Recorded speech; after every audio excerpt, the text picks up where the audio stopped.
Listener supported. WNYC Studios.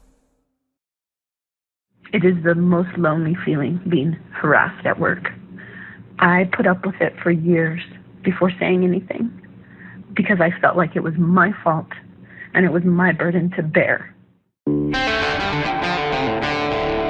This is Death, Sex, and Money. Oh my God, where do I even begin? The show from WNYC about the things we think about a lot. I don't want anyone to ever have to go through that again. And need to talk about more. It's terrible, it's unhealthy, and it's toxic, and it also feels normal. I'm Anna Sale. So the first time it happened to me, I was working in a restaurant, and one of the chefs told me that he would fuck me if he caught me in the walk-in alone. A few weeks ago on the show, we talked about harassment and bullying at work. I talked about the things I shouldn't have put up with at jobs I've had, and I asked for your stories in the form of 30-second voice memos. And the last time it happened to me was about 6 months ago when a married coworker of mine took me out for a friendly drink and tried several times to kiss me. When I tried to grab the bill and leave, he told me that I was being uptight and that this is how he treats all of his friends. I also asked you for the advice you'd give your younger self now, looking back on bad experiences you've had on the job. If I could go back, I would just tell myself that I'm allowed to be angry about it. I have a right to be angry about it. I've always been more concerned for the other person. I didn't want to do anything to get them fired or get them in trouble. I feel like up until very recently, there was a pretty serious stigma for being the person that complained, and I didn't want that held against me. It doesn't matter what you do for work. I'm a student, camera woman, a microbiologist, psychiatric social worker. I worked in the restaurant industry. Hotels. I joined the military. I'm a graphic designer. Or how old you are. I'm 24 years old. I'm working at my first real job. I'm 29 and I've experienced sexual harassment at every professional job I've had. I am 55 years old, so as you might imagine, I've experienced the gamut. I'm 57 and have too many 30-second notes to share. You all had stories, and you all are pissed. So many of you had so much to unload, I'm going to let you take it from here. Hey, Death, Sex, Money. 30 seconds of workplace rage here. I am so enraged. It's been 2 years and I'm still furious. I am angry that I get called boring because I won't enter into an affair with a colleague, or that I am told that somebody only bothers to get up early to have breakfast meetings with me because of his major crush on me. I am angry that I have been reduced to one thing. I'm angry that people are complaining about hearing about harassment in the news. I think we're actually more tired of experiencing it. I work in a lab with 3 men at a worldwide company, and I am blatantly not treated the same. When upper management comes through my department and they say hello to everyone, they hug all of the women and they shake hands with all of the men. I thought this was how people behaved in the workplace. I've had a finger in my face shushing me. I've been told that I would never amount to anything. And I've been treated like a 5-year-old, even though I have a PhD. My boss, who's my direct supervisor, he regularly redoes all of my work, and he won't tell me why, and he won't engage with me when I ask him about it or when I ask for feedback. He tells me that there's such a push for diversity that basically every woman gets in.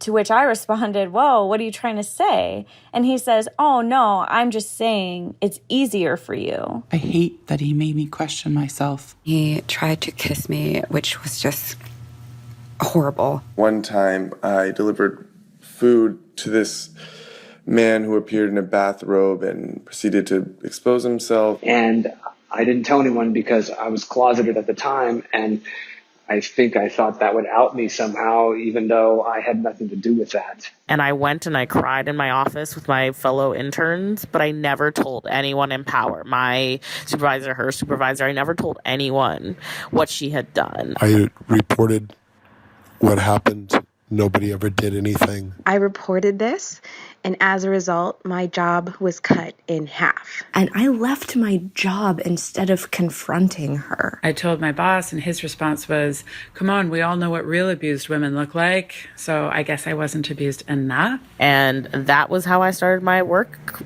life, is with this comment. And it made me feel like I was crazy or I was weak. And I think I put up with it because it was way more comfortable to just smile and nod and go, oh, haha, yeah, like, that's all I'm good for. Like, yeah, I've got a nice ass, thank you.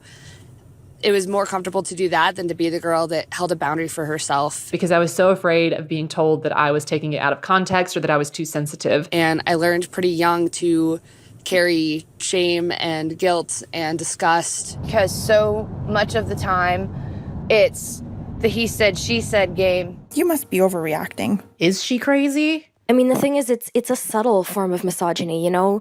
Nobody's pinching bums that I know of, but it's the kind of misogyny where if you speak up and you say this isn't right and you try to advocate for yourself, the management comes down on you so hard. And, you know, I've had almost all my duties stripped away because I will walk in and I will say this situation isn't right, or why has this happened, or this makes me uncomfortable. And, you know, their reaction is just to punish you until you're afraid to speak out. And, you know, I'm so tired of kissing the asses of men in positions of power and dumbing myself down and pretending I'm not as smart as I am just to get through my workday. You know, I'm someone who takes a lot of pride in my work and what I can do, and I'm very good at what I do. And I mean, it's tanked my self-confidence, it's tanked my mental health. And I think that's maybe the saddest part, is that, you know, you get to a point where you run out of energy to even be angry anymore.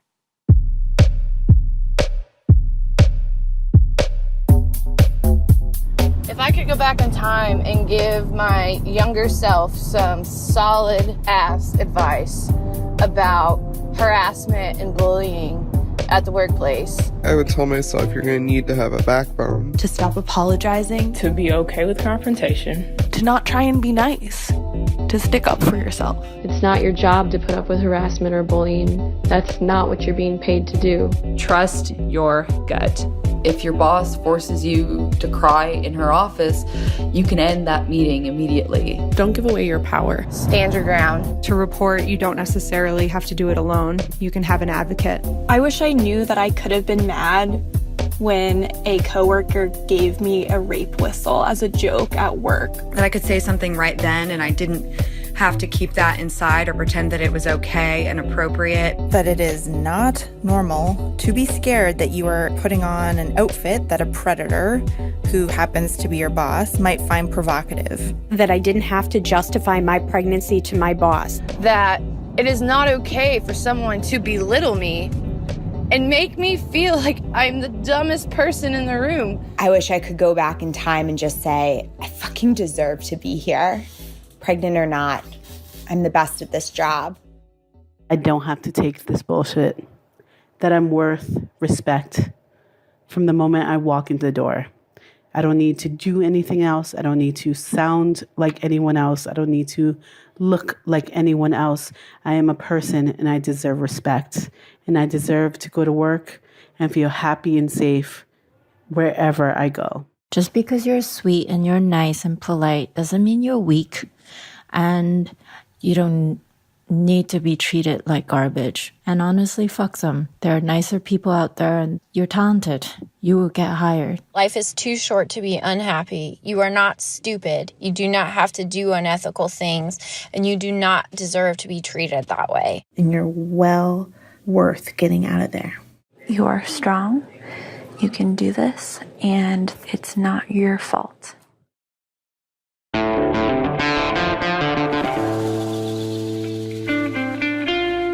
Thank you to the more than 200 of you who sent in stories and advice. If you want more rage, go check out one of our favorite podcasts. It's called For a Bad Time Call.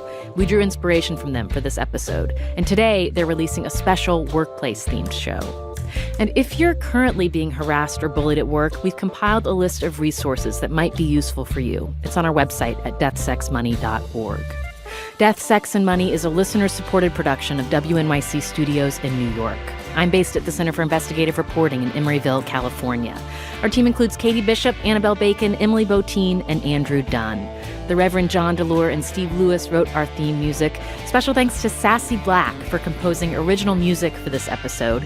You can find more of her work online at sassyblack.bandcamp.com. And guess what? We are on Twitter and Facebook, but we are also on Instagram at Death, Sex, Money. One of our New Year's resolutions is to do Instagram better. Follow our progress there. And we've got one last piece of rage for you from a listener who's had it with abuse at her job. You know what? Don't thank me with your words and your sweet voicemails. Thank me by paying me and paying me well and treating me well at work and giving me the opportunities to be involved in the decision-making process. Don't leave me any sweet voicemails.